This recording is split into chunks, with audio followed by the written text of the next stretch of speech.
Jadi, terdapat 3 sidang PPKI, yaitu sidang pertama PPKI pada 18 Agustus 1945, sidang kedua yaitu pada 19 Agustus 1945, sidang ketiga yaitu pada 22 Agustus 1945. Mengapa sidang ini masih harus dilakukan setelah kemerdekaan? Karena adanya peristiwa Rengas Dengklok. Rengas Dengklok adalah peristiwa di mana para kaum muda memaksa para kaum tua untuk segera memproklamasikan kemerdekaan. Namun sebenarnya para kaum tua belum ingin memproklamasikan kemerdekaan karena mereka ingin agar semuanya terstruktur dengan baik terlebih dahulu, baru mereka memproklamasikan kemerdekaan. Namun karena sudah ada desakan dari para kaum muda, akhirnya mereka memproklamasikan kemerdekaan terlebih dahulu, baru kemudian melakukan sidang-sidang.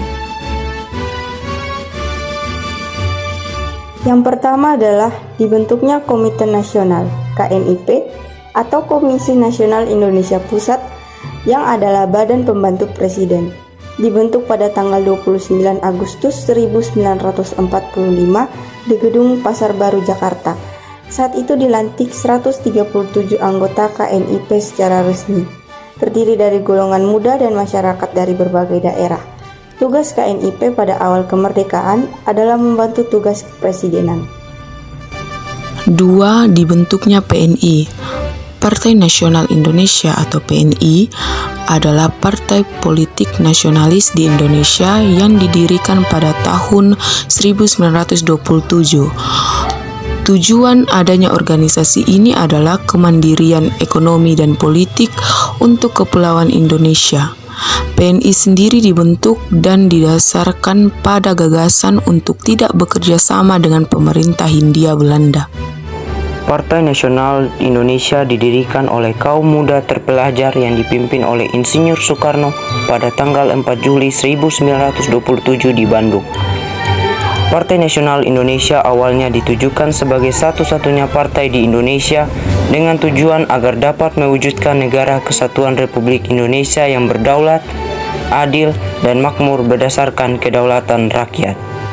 PNI ini diketuai oleh Insinyur Soekarno. Tapi seiring jalannya waktu, PNI dianggap tidak demokratis, sehingga akhirnya gagasan satu-satunya partai di Indonesia tidak lagi dimunculkan. 3. Dibentuknya Badan Keamanan Rakyat. Badan Keamanan Rakyat bertugas untuk mengurusi hal-hal berikut. 1. Membubarkan PETA. PETA atau Pembela Tanah Air adalah organisasi tentara-tentara sukarelawan yang dibentuk oleh Jepang pada masa kolonial. PETA dibentuk pada 3 Oktober 1943 oleh Jepang. Kedua, menghentikan organisasi Heiho. Heiho atau pasukan pembantu adalah prajurit-prajurit Indonesia yang dibentuk oleh Jepang dan langsung ditempatkan dalam organisasi militer Jepang, baik di Angkatan Darat maupun Angkatan Udara. Heiho dibentuk pada 2 September 1942 oleh Jepang dan dibubarkan pada 18 Agustus 1945 oleh PPKI.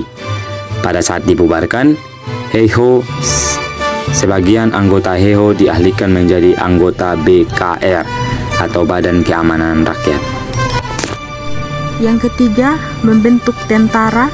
Yang keempat, menolak rencana pembelaan yang direncanakan oleh BPU PKI karena dinilai dapat memicu politik peperangan.